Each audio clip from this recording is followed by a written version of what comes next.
কতবার এমন হয় আপনি কোনো কাজ করার জন্য কাউকে দায়িত্ব দেন, কিন্তু সেই ব্যক্তি সেই কাজ সম্পন্ন করতে পারে না, অসম্পূর্ণ রেখে দেয় অথবা ঠিকভাবে করতে পারে না। এবার এই পরিস্থিতিতে কি হয়? আপনি ক্রুদ্ধ হয়ে যান, তার উপরে আপনি রেগে যান, তাকে তিরস্কার করেন, আর তারপরে সেই কাজ সম্পন্ন করতে আপনি নিজেকেই নিযুক্ত করেন, আর শেষ পর্যন্ত সেই কাজ সম্পন্ন হয়েই যায়। এবার এই বিষয়ে সমস্যা সেই ব্যক্তির চেষ্টায় নয়, সমস্যা আপনি যে সেই ব্যক্তিকে ভরসা করলেন তার ছিল। আমরা অন্যের প্রতি ভরসা করাকে প্রথম পদক্ষেপ বানিয়ে নিই, আর নিজের উপরে বিশ্বাসকে শেষ সম্বল।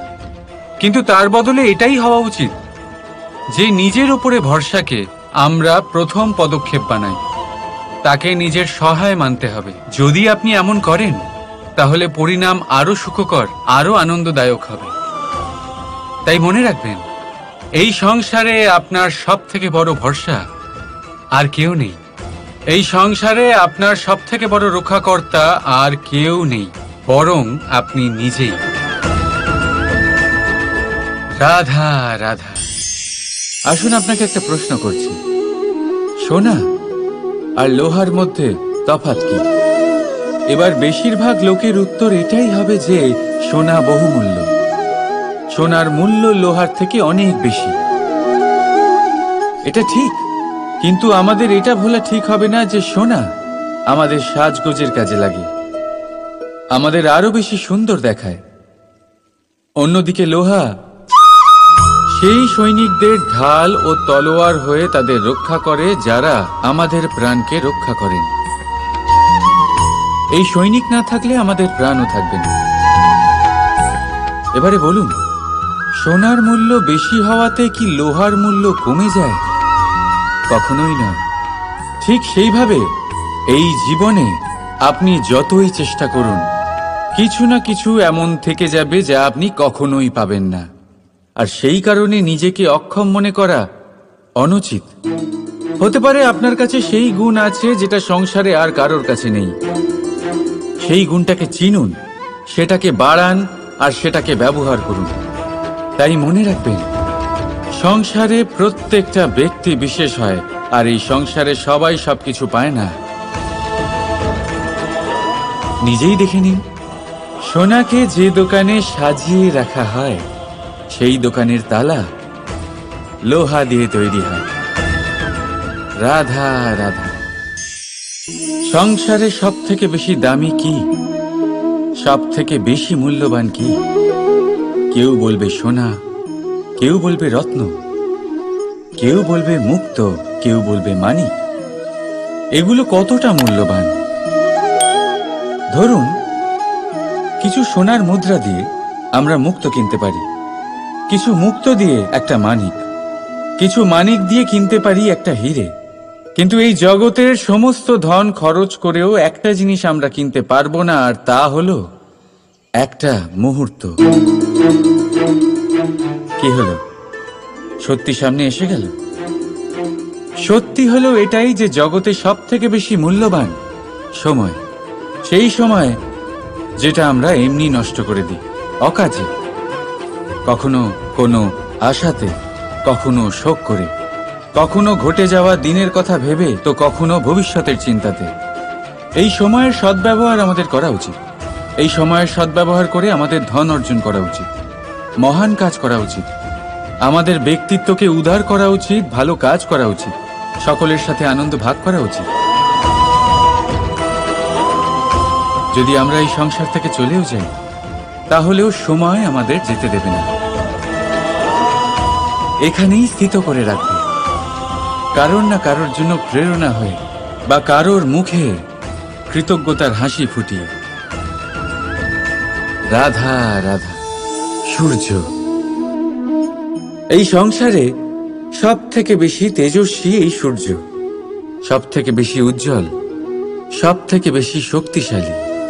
কিন্তু আপনি কি কখনো সূর্যোদয় দেখেছেন? এই শক্তিশালী সূর্য কিভাবে উদয় হয়? লাল রঙের আভার সাথে, সৌম্যতার সাথে, শান্তির সাথে উদয় হয়। কখনো সূর্যাস্ত দেখেছেন?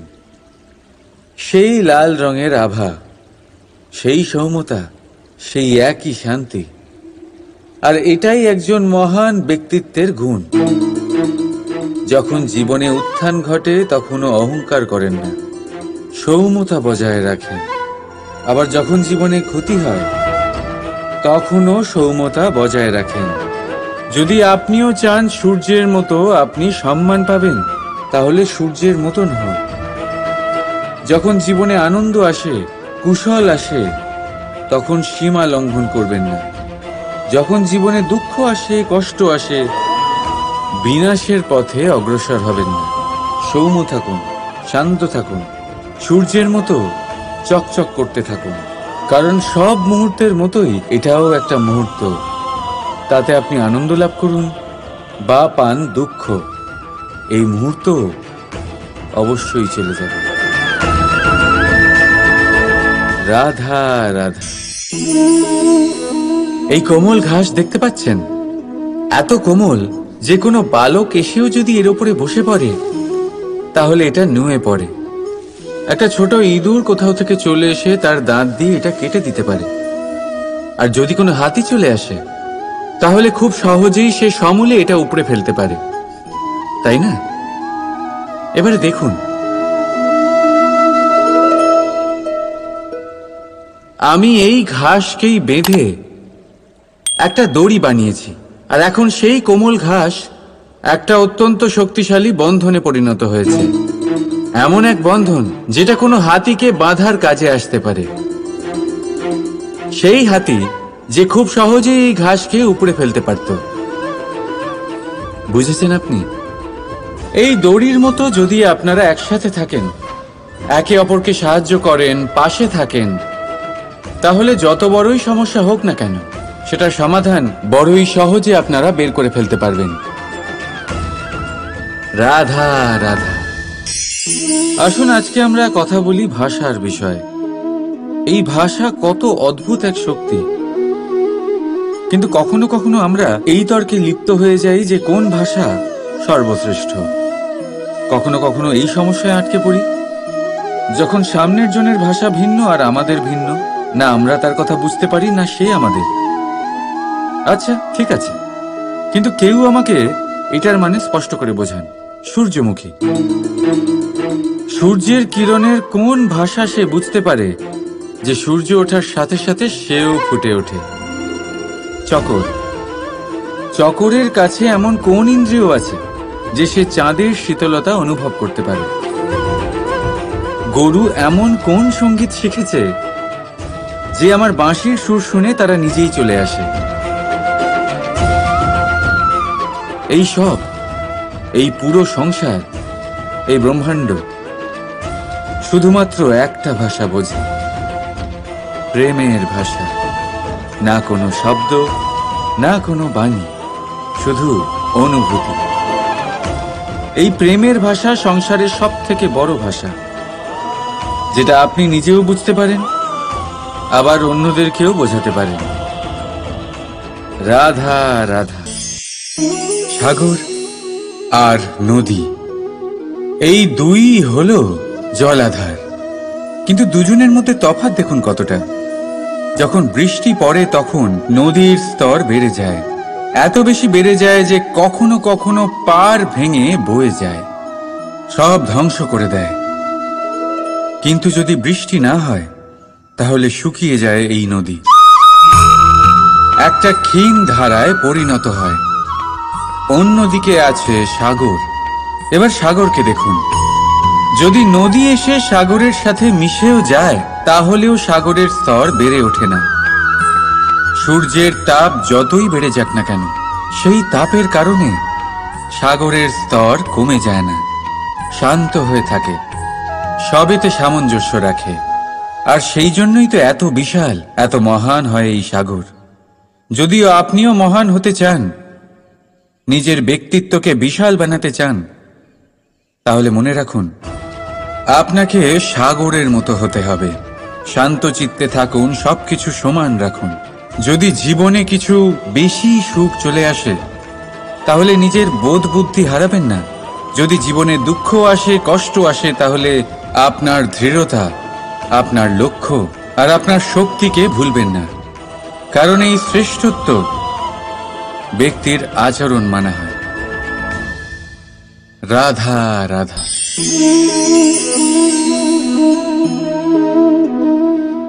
কাঁকড় এতই ছোট যে আঙুলের মাঝে ধরা যায়, কিন্তু ভাবুন যে এই কাঁকড় যদি আপনার চোখে চলে যায় তাহলে কত বড় সমস্যা হয়ে দাঁড়াবে। এবারে ভাবুন এই কাঁকড় যদি আপনার পথে থাকে, আপনি পাদুকা পরে বড়ই সহজে হেঁটে চলে যেতে পারবেন। কিন্তু যদি এই কাঁকড় আপনার পা আর পাদুকার মাঝে আটকে যায়, তাহলে আপনি ঠিক করে চলতে পারবেন না, যতই সেই পথে ফুল ছড়ানো থাকুক না কেন। তার মানে আপনি বাইরের সমস্যা এবং প্রতিকূলতার সাথে লড়তে পারবেন, ভেতরের নয়। ভেতরের সমস্যার সাথে লড়াই করা ভীষণ কঠিন। সেই জন্য সবার আগে ভেতর থেকে আপনি শক্তিশালী হয়ে উঠুন, ভেতর থেকে পরিপূর্ণ হয়ে উঠুন। তবেই আপনি সংসারের সমস্ত সমস্যার সাথে লড়াই করতে পারবেন, আপনি বিজয়ীও হতে পারবেন। রাধা রাধা। এই সংসারকে আপনি কেমন করে জানবেন, কেমন করে বুঝবেন?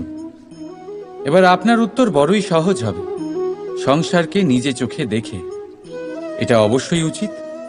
এবারে দেখুন না, আমরা নিজে চোখে এই সংসারকে দেখি, একে চিনি, তারপরে আমরা বুঝতে পারি। কিন্তু আমরা এটা খেয়াল করতে পারি না যে সমস্ত সংসারকে দেখছে যে চোখ, তা কতটা ছোট হয়, তাই না? একা একজোড়া চোখ আমাদের সমস্ত সংসারকে দেখায়। তাহলে ভেবে দেখুন আপনার কাছে আর কি কি আছে।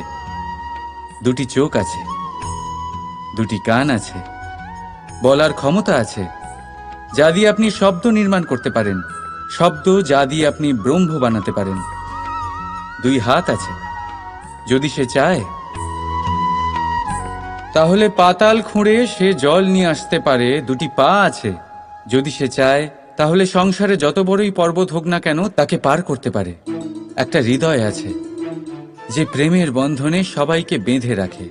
একটা মন আছে যে প্রকাশের থেকেও বেশি তীব্র গতিতে চলে। এক মস্তিষ্ক আছে যে যত বড়ই সমস্যা হোক না কেন সমাধান বের করে ফেলে।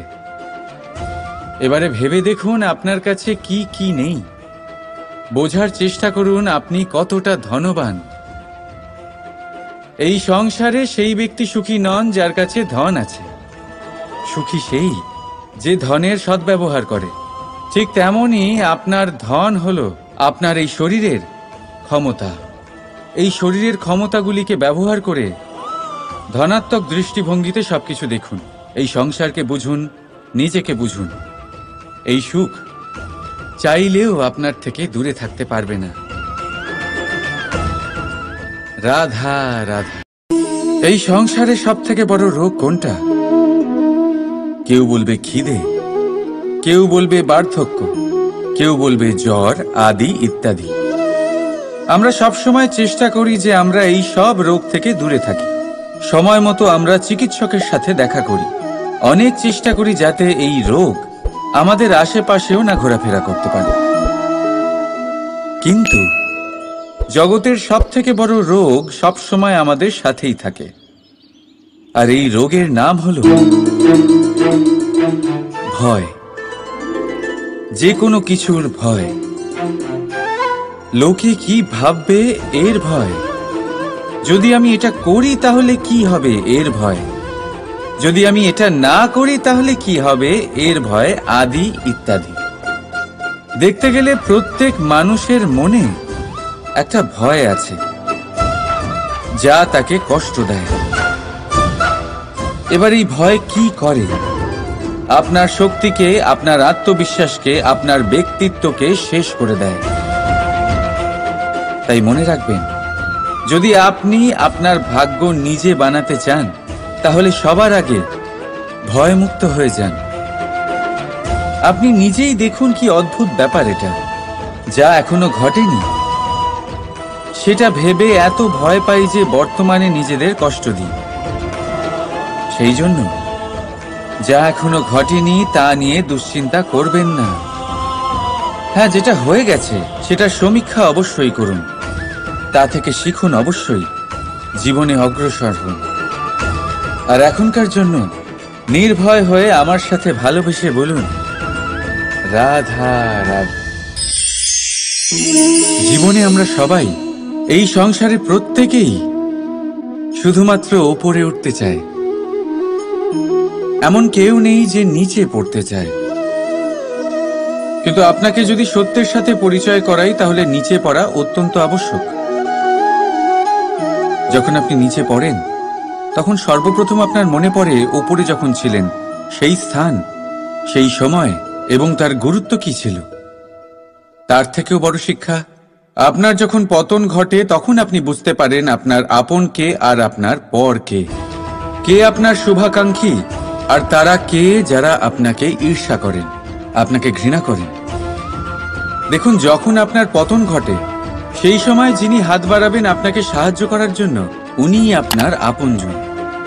আর যখন আপনার পতন ঘটে তখন শান্ত হয়ে দেখবেন যে আপনাকে দেখে হাসছে সেই আপনার পর। আর এই আপনজন আর পরের জ্ঞান তখনই হবে যখন আপনার পতন ঘটবে, তখন নয় যখন আপনি উন্নতি করছেন। সেই কারণে পতনকে কখনো ভয় পাবেন না। এটা আপনাকে জীবনের খুব বড় এক শিক্ষা দিয়ে যায়। রাধা রাধা। ব্যক্তি কখন সফল হয়, কখন অসফল, কখন ক্ষতি হয়, কখন লাভ, কখন জয় হয়, কখন পরাজয়, এসব কিসের উপরে নির্ভরশীল? বেশিরভাগ লোকেই বলবেন পরিস্থিতির ওপর। আর সেটা ঠিকও। যদি বাইরে বর্ষার পরিবেশ থাকে, তবে সেখানে বস্ত্র কিভাবে শুকোতে পারে? যদি ঝড়ের পরিবেশ থাকে, তাহলে নৌকা কিভাবে পার করানো যেতে পারে? কিন্তু যদি আমি আপনাকে আসল সত্যি বলি, তাহলে অসফলতার কারণ পরিস্থিতি নয়, সেই পরিস্থিতিকে স্বীকার করে নেওয়া। প্রত্যেকের জীবনে এরকম সময়ে অবশ্যই আসে যখন আমরা চাইলেও পরিস্থিতিকে পাল্টাতে পারি না। পরিস্থিতিকে পাল্টানো অসম্ভব হয়ে ওঠে। এরকম সময়ে একটাই উপায় আছে, পরিস্থিতিকে নয়, মনস্থিতিকে বদলান, আর দেখবেন সবকিছু ভালো হবে। কারণ এই মনস্থিতি আপনার জীবনের সব থেকে বড় সম্বল, সব থেকে বড় সাথী। দেখুন, অপবাদ, অসফলতা প্রত্যেকের জীবনের একটা অংশ অবশ্যই, কিন্তু আপনাকে নিরন্তর চেষ্টা করে যেতে হবে, পুনরায় ঘুরে দাঁড়িয়ে এগিয়ে যেতে হবে, তবেই সফলতা আসবে। যদি এতই সহজ হতো সফল হওয়া, তাহলে সবাই সফল হতো, তাই তো? রাধা রাধা। বন্ধুত্ব, সংসারের সব থেকে বড় সম্পর্ক এই বন্ধুত্ব। জীবনে মা, বাবা, ভাই, বোন, এইসব সম্পর্ক আমরা বাঁচতে পারি না, কারণ এগুলি আমরা জন্মের সাথেই পাই। কিন্তু বন্ধুত্ব একটাই এমন সম্পর্ক যেটা আমরা বাছাই করতে পারি, যা আমরা বানাই, যা আমরা এগিয়ে নিয়ে যাই। তাই এই বন্ধুত্ব নিয়ে গর্ব করুন। যাকে আপনি বন্ধু বেছেছেন তাকে নিয়ে গর্ব করুন। যদি আপনারা দুজনে একসাথে থাকেন, তাহলে সেটা নিয়ে গর্ব করুন। যদি আপনার বন্ধু জীবনে এগিয়ে যায়, সফলতা পায়, তাহলে গর্ব করে বলুন, এই সফল মানুষটি আমার বন্ধু। যদি আপনার বন্ধু কোনো কারণে পিছিয়ে পড়ে, কোনো বিপদে পড়ে যায়, তখনও গর্বের সাথে তার পাশে দাঁড়িয়ে বলুন যে এই মানুষটি আমার বন্ধু। বন্ধুর সাথে একজোট হয়ে দাঁড়িয়ে থাকুন, যে কোনো পরিস্থিতিতে, সেটা ভালোই হোক বা খারাপ। এটাই মানুষের সব থেকে বড় পরীক্ষা। আর যে এই পরীক্ষায় উত্তীর্ণ হবে, বুঝে নেবেন তার জীবনে কোনো বিপদ আসতেই পারবে না, তারও না, তার বন্ধুর জীবনেও না। তাহলে আসুন আর আমার সাথে ভালোবেসে বলুন, রাধা রাধা। আমরা সকলে পরিশ্রম করি, আর তার ফলও আমরা ভোগ করি। কিন্তু অনেক সময় এরকম হয় যে পরিশ্রম আমরা করি, কিন্তু বাহবা অন্য কেউ পেয়ে যায় বা অন্য কেউ নিয়ে যায়। এবার এই সময় আমরা নিরাশ হয়ে পড়ি, হতাশ হয়ে পড়ি, তারপর কাজে আমাদের একটুও মন বসে না। আমরা আমাদের পূর্ণ যোগদান করা বন্ধই করে দিই। চিন্তা করতে থাকি যে পুনরায় যদি এরকম পরিশ্রম করি আর পুনরায় সেই পরিশ্রমের বাহবা অন্য কেউ নিয়ে যায়, তাহলে সেই পরিশ্রম করেই বা কি লাভ? আর তার পরিণাম, এই সংসার আপনাকে নিকৃষ্ট মনে করতে শুরু করে। এবার আপনি জিজ্ঞেস করবেন, এরকম সময় কি করা উচিত? আপনাকে একটা কথা বলে রাখি, যে যদি আপনি এই নিয়ে চিন্তাই না করেন যে আপনার পরিশ্রমের বাহবা অন্য কেউ পেয়ে যাবে, তাহলে আপনি এই সংসারে মহান থেকে মহানতর কাজ করতে পারবেন। প্রত্যেকবার নিজের থেকে ওপরে যেতে পারবেন। আর এই সিঁড়ি অনেক লম্বা। তাই মনে রাখবেন, যখন কোনো বাগানে ফুল ফোটে তাহলে লোকে মালিকে বাহবা দেয়, কিন্তু যখন সুগন্ধ বেরোয় তখন লোকে মালিকে নয়, সেই ফুলকে মনে রাখে। সেই জন্য নির্বিকার হয়ে চেষ্টা করতে থাকুন, পরিশ্রম করতে থাকুন। আপনি বাহবা অবশ্যই পাবেন। যদিও বা আপনাকে বাহবা দিতে লোকে ভুলে যায়, এই প্রকৃতি কখনো ভুলবে না। রাধা রাধা। দেখতে গেলে এই সংসার বড়ই সুন্দর, কিন্তু আসল সত্যি এটাই যে সংসারে সবকিছু নশ্বর। যেটা কাল ছিল তা আজ নেই, যা আজ আছে তা কাল ছিল না, আর যা আজ আছে তা কালও থাকবে না। প্রত্যেক মানুষকেই যথাসময়ে কালের কাছে মাথা নত করতে হয়। এই রূপের বিনাশ করে বার্ধক্য, প্রাণের বিনাশ করে মৃত্যু, আলস্য, ঈর্ষা ধর্মের বিনাশ করে, আর ক্রোধ বিনাশ করে সম্পর্কের। কিন্তু এরকম একটা অনুভূতি আছে যা একাই সমস্ত গুণ বিনাশ করতে সক্ষম হয়, আর সেটা হলো অহংকার। তাই জ্ঞানকে নিজের কাছে আসতে দিন, কিন্তু অহংকারকে কখনোই নয়। কারণ যদি এই অহংকার আপনার কাছে চলে আসে, তাহলে জীবনে যা কিছু আপনি অর্জন করেছেন, তা সে গুণ হোক বা হোক ধন, সে বন্ধু হোক বা হোক আনন্দ, সবকিছু শেষ হয়ে যাবে। রাধা রাধা। ভেবে দেখতে গেলে দুধকে জলের থেকে বেশি ভালো মনে করা হয়, আর সেই জন্য দুধের মূল্য জলের থেকে অনেক বেশি হয়। এবার যদি এই দুধ দিয়েই দই বানানো হয়, তাহলে এর আয়ু আরো কিছুদিন বেড়ে যায় এবং এর মূল্য আরো কয়েক মুদ্রা বেশি। এবার যদি এই দই থেকে মাখন বানানো হয়, তাহলে তার আয়ু আরো কয়েক সপ্তাহ বেড়ে যায়, আর তার মূল্য আরো কিছু মুদ্রা বেশি। এবার এই মাখন থেকে যদি ঘি তৈরি করেন, তবে এর আয়ু অনেক বছর বৃদ্ধি পায় এবং এর মূল্য মাখনের থেকে আরো কয়েক মুদ্রা বেশি। এবার এই সব কিছুর মূলে দুধই আছে, কিন্তু এদের সকলের আয়ুতে, এদের মূল্যে এত তফাৎ কেন?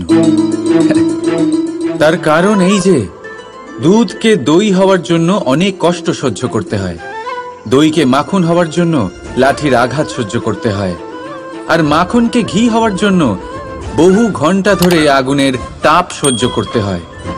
তারপর গিয়েই মাখন ঘি হয়, তারপরেই এর আয়ু বাড়ে এবং মূল্য বৃদ্ধি পায়। এবার আমরা মানুষেরাও সবাই সমান, দুধের মতো। কিন্তু মহান সেই হয় যে কঠিন পরিস্থিতির মুখোমুখি হয়, যে বিপদের মোকাবিলা করে, যে এই প্রতিযোগিতাগুলোয় সফল হয়। এই সব করলে তবেই জীবনে অগ্রসর হতে পারবে, তবেই জীবনে আপনার যশের আয়ু বৃদ্ধি পাবে, আর তখনই এই সংসার আপনাকে মহান মনে করবে। রাধা রাধা। এই পাথর দেখতে পাচ্ছেন আপনি? কত গোল, কতটা চকচকে। বাচ্চাদের অনেক সময় এটা নিয়ে খেলতে ভালো লাগে, আর কেনই বা লাগবে না? কতটা সুন্দর আর মসৃণ এটা। কিন্তু আপনি কি কখনো ভেবে দেখেছেন এই পাথর আগে কি ছিল? কোনো বিশাল আকার পর্বত, কোনো বিশাল আকার পাথরের একটা বড় ভেঙে যাওয়া অংশবিশেষ, যেটা কোনোভাবে নদীতে পড়ে নদীর ধারার সাথে বইতে থাকলো, মাটির সাথে ঘর্ষণ হলো, বালির কণার সাথে ঘর্ষণ হতে থাকলো, আর তারপর ধীরে ধীরে এই আকার পেল। এবার আমরাও এই পাথরের মতোই। তাই মনে রাখবেন, আপনার ব্যক্তিত্ব, আপনার এই স্বরূপ ঈশ্বরের দেওয়া কখনোই নয়।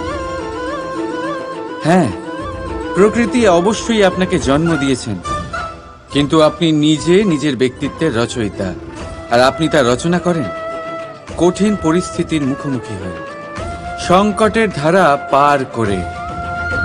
তাই আপনিও এই পাথরের মতো নিরন্তর চেষ্টা করতে থাকুন, নিজের অস্তিত্ব বজায় রাখুন, এই অস্তিত্বকে মহান করতে থাকুন, আর আমার সাথে ভালোবেসে বলুন, রাধা রাধা। বর্ষাকালে যখন ভয়ানক বৃষ্টি হয়, তীব্র গতিতে যখন হাওয়া চলে, তখন আপনি নিশ্চয়ই দেখেছেন যে পাখিরা, যাদের বাসা মাঝে মাঝে ভেঙে পড়ে, নষ্ট হয়ে যায়। কিন্তু আপনি কি কখনো সেই পাখিদের বিলাপ করতে দেখেছেন? কখনো নয়। যখনই সেই বৃষ্টি থেমে যায়, তারা আবার একটু একটু করে খড়কুটো জোগাড় করে তাদের বাসা বানিয়ে ফেলে, নিজের সংসার সেই রকমই বানিয়ে দেয় যেমন আগে ছিল। এমন কেন?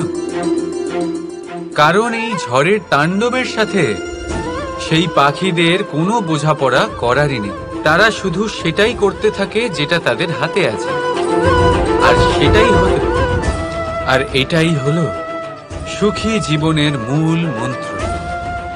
যেটা আপনার হাতে নেই, তা নিয়ে বিলাপ করে আপনার কোনো লাভ হবে না। মনোসংযোগ তাতেই করুন যা আপনার হাতে রয়েছে। যা বদলে গেছে তাকে আপনি আবার বদলাতে পারবেন না, কিন্তু যা আপনি বদলাতে পারবেন তাতে মনোসংযোগ করুন। এই জীবনে একটু ধনাত্মক হয়ে উঠুন, দেখবেন সব শুভ হবে।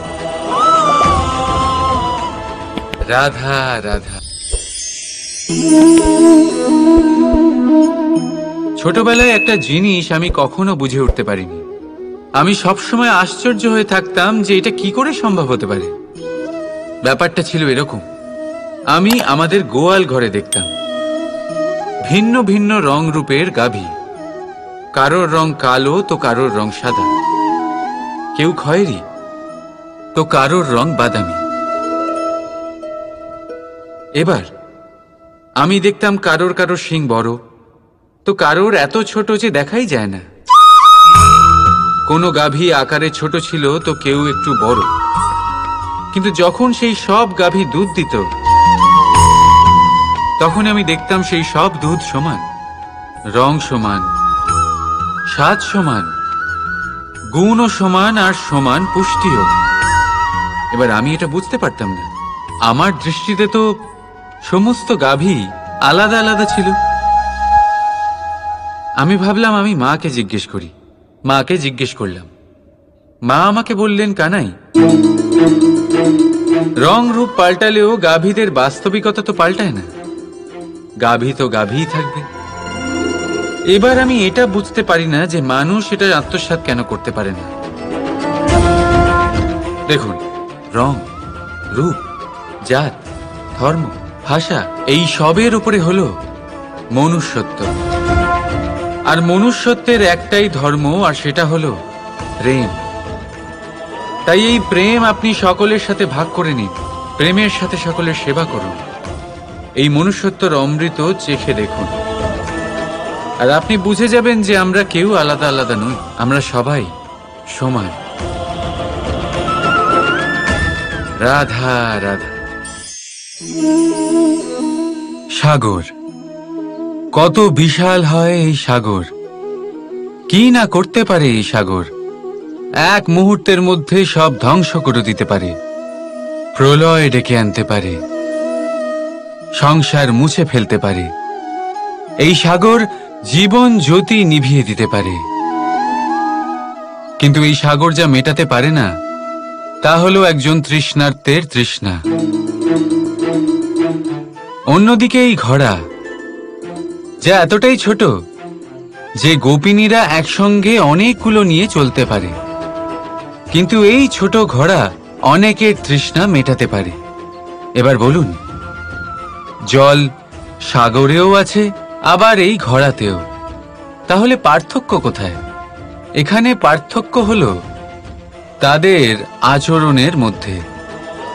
একজন মাটির মধ্যে মিষ্টি জল ধরে রাখে, তো আরেকজন নিজের নোনা জলের আঘাতে যে কাউকে মাটিতে মিশিয়ে দিতে পারে। আপনি কি হতে চাইবেন?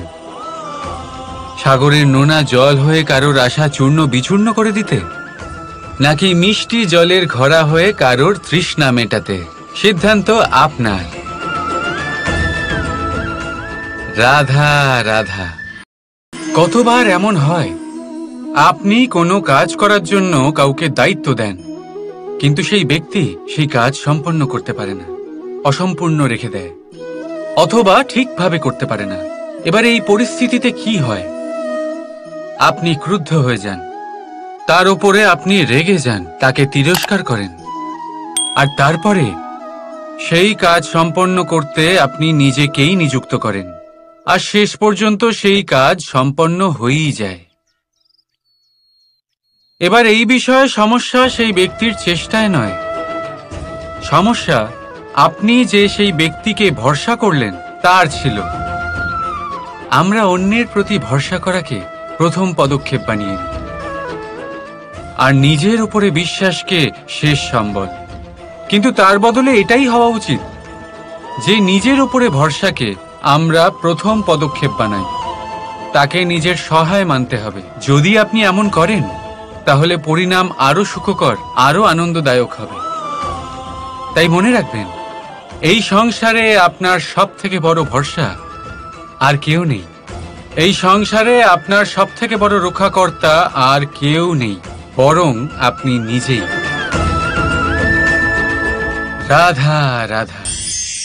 আসুন আপনাকে একটা প্রশ্ন করছি, সোনা আর লোহার মধ্যে তফাৎ কি? এবার বেশিরভাগ লোকের উত্তর এটাই হবে যে সোনা বহুমূল্য, সোনার মূল্য লোহার থেকে অনেক বেশি। এটা ঠিক, কিন্তু আমাদের এটা ভোলা ঠিক হবে না যে সোনা আমাদের সাজগোজের কাজে লাগে, আমাদের আরো বেশি সুন্দর দেখায়। অন্যদিকে লোহা সেই সৈনিকদের ঢাল ও তলোয়ার হয়ে তাদের রক্ষা করে, যারা আমাদের প্রাণকে রক্ষা করেন। এই সৈনিক না থাকলে আমাদের প্রাণও থাকবে না। এবারে বলুন, সোনার মূল্য বেশি হওয়াতে কি লোহার মূল্য কমে যায়? কখনোই নয়। ঠিক সেইভাবে এই জীবনে আপনি যতই চেষ্টা করুন, কিছু না কিছু এমন থেকে যাবে যা আপনি কখনোই পাবেন না, আর সেই কারণে নিজেকে অক্ষম মনে করা অনুচিত। হতে পারে আপনার কাছে সেই গুণ আছে যেটা সংসারে আর কারোর কাছে নেই। সেই গুণটাকে চিনুন, সেটাকে বাড়ান, আর সেটাকে ব্যবহার করুন। তাই মনে রাখবেন, সংসারে প্রত্যেকটা ব্যক্তি বিশেষ হয়, আর এই সংসারে সবাই সবকিছু পায় না। নিজেই দেখে নিন, সোনাকে যে দোকানে সাজিয়ে রাখা হয়, সেই দোকানের তালা লোহা দিয়ে তৈরি হয়। রাধা রাধা। সংসারে সব থেকে বেশি দামি কি, সব থেকে বেশি মূল্যবান কি? কেউ বলবে সোনা, কেউ বলবে রত্ন, কেউ বলবে মুক্ত, কেউ বলবে মানিক। এগুলো কতটা মূল্যবান? ধরুন, কিছু সোনার মুদ্রা দিয়ে আমরা মুক্ত কিনতে পারি, কিছু মুক্ত দিয়ে একটা মানিক, কিছু মানিক দিয়ে কিনতে পারি একটা হীরে। কিন্তু এই জগতের সমস্ত ধন খরচ করেও একটা জিনিস আমরা কিনতে পারবো না, আর তা হলো একটা মুহূর্ত। কি হলো? সত্যি সামনে এসে গেল। সত্যি হলো এটাই যে জগতে সব থেকে বেশি মূল্যবান সময়, সেই সময় যেটা আমরা এমনি নষ্ট করে দিই, অকাজে, কখনো কোনো আশাতে, কখনো শোক করে, কখনো ঘটে যাওয়া দিনের কথা ভেবে, তো কখনো ভবিষ্যতের চিন্তাতে। এই সময়ের সদ্ব্যবহার আমাদের করা উচিত। এই সময়ের সদ্ব্যবহার করে আমাদের ধন অর্জন করা উচিত, মহান কাজ করা উচিত। আমাদের ব্যক্তিত্বকে উদার করা উচিত, ভালো কাজ করা উচিত, সকলের সাথে আনন্দ ভাগ করা উচিত। যদি আমরা এই সংসার থেকে চলেও যাই, তাহলেও সময় আমাদের যেতে দেবে না, এখানেই স্থিত করে রাখবে, কারোর না কারোর জন্য প্রেরণা হয়ে বা কারোর মুখে কৃতজ্ঞতার হাসি ফুটিয়ে। রাধা রাধা। সূর্য এই সংসারে সব থেকে বেশি তেজস্বী, এই সূর্য সব থেকে বেশি উজ্জ্বল, সব থেকে বেশি শক্তিশালী। কিন্তু আপনি কি কখনো সূর্যোদয় দেখেছেন? এই শক্তিশালী সূর্য কিভাবে উদয় হয়? লাল রঙের আভার সাথে, সৌম্যতার সাথে, শান্তির সাথে উদয় হয়। কখনো সূর্যাস্ত দেখেছেন? সেই লাল রঙের আভা, সেই সৌম্যতা, সেই একই শান্তি। আর এটাই একজন মহান ব্যক্তিত্বের গুণ। যখন জীবনে উত্থান ঘটে তখনও অহংকার করেন না, সৌম্যতা বজায় রাখেন। আবার যখন জীবনে ক্ষতি হয় তখনও সৌম্যতা বজায় রাখেন। যদি আপনিও চান সূর্যের মতো আপনি সম্মান পাবেন, তাহলে সূর্যের মতন হন। যখন জীবনে আনন্দ আসে, কুশল আসে, তখন সীমা লঙ্ঘন করবেন না। যখন জীবনে দুঃখ আসে, কষ্ট আসে, বিনাশের পথে অগ্রসর হবেন না। সৌম্য থাকুন, শান্ত থাকুন, সূর্যের মতো চকচক করতে থাকুন। কারণ সব মুহূর্তের মতোই এটাও একটা মুহূর্ত। তাতে আপনি আনন্দ লাভ করুন বা পান দুঃখ, এই মুহূর্ত অবশ্যই চলে যাবে। রাধা রাধা। এই কোমল ঘাস দেখতে পাচ্ছেন? এত কোমল যে কোনো বালক এসেও যদি এর উপরে বসে পড়ে তাহলে এটা নুয়ে পড়ে। একটা ছোট ইঁদুর কোথাও থেকে চলে এসে তার দাঁত দিয়ে এটা কেটে দিতে পারে। আর যদি কোনো হাতি চলে আসে তাহলে খুব সহজেই সে সমূলে এটা উপড়ে ফেলতে পারে, তাই না? এবারে দেখুন, আমি এই ঘাসকেই বেঁধে একটা দড়ি বানিয়েছি, আর এখন সেই কোমল ঘাস একটা অত্যন্ত শক্তিশালী বন্ধনে পরিণত হয়েছে। এমন এক বন্ধন যেটা কোনো হাতিকে বাঁধার কাজে আসতে পারে। সেই হাতি যে খুব সহজেই এই ঘাসকে উপড়ে ফেলতে পারত। বুঝেছেন আপনি? এই দড়ির মতো যদি আপনারা একসাথে থাকেন, একে অপরকে সাহায্য করেন, পাশে থাকেন, তাহলে যত বড়ই সমস্যা হোক না কেন সেটার সমাধান বড়ই সহজে আপনারা বের করে ফেলতে পারবেন। রাধা রাধা। আসুন আজকে আমরা কথা বলি ভাষার বিষয়ে। এই ভাষা কত অদ্ভুত এক শক্তি। কিন্তু কখনো কখনো আমরা এই তর্কে লিপ্ত হয়ে যাই যে কোন ভাষা সর্বশ্রেষ্ঠ। কখনো কখনো এই সমস্যায় আটকে পড়ি, যখন সামনের জনের ভাষা ভিন্ন আর আমাদের ভিন্ন, না আমরা তার কথা বুঝতে পারি না সে আমাদের। আচ্ছা ঠিক আছে, কিন্তু কেউ আমাকে এটার মানে স্পষ্ট করে বোঝান। সূর্যমুখী, সূর্যের কিরণের কোন ভাষা সে বুঝতে পারে যে সূর্য ওঠার সাথে সাথে সেও ফুটে ওঠে? চকর, চকরের কাছে এমন কোন ইন্দ্রিয় আছে যে সে চাঁদের শীতলতা অনুভব করতে পারে? গরু এমন কোন সঙ্গীত শিখেছে যে আমার বাঁশির সুর শুনে তারা নিজেই চলে আসে? এই সব, এই পুরো সংসার, এই ব্রহ্মাণ্ড শুধুমাত্র একটা ভাষা বোঝে, প্রেমের ভাষা। না কোনো শব্দ, না কোনো বাণী, শুধু অনুভূতি। এই প্রেমের ভাষা সংসারের সব থেকে বড় ভাষা, যেটা আপনি নিজেও বুঝতে পারেন, আবার অন্যদেরকেও বোঝাতে পারেন। রাধা রাধা।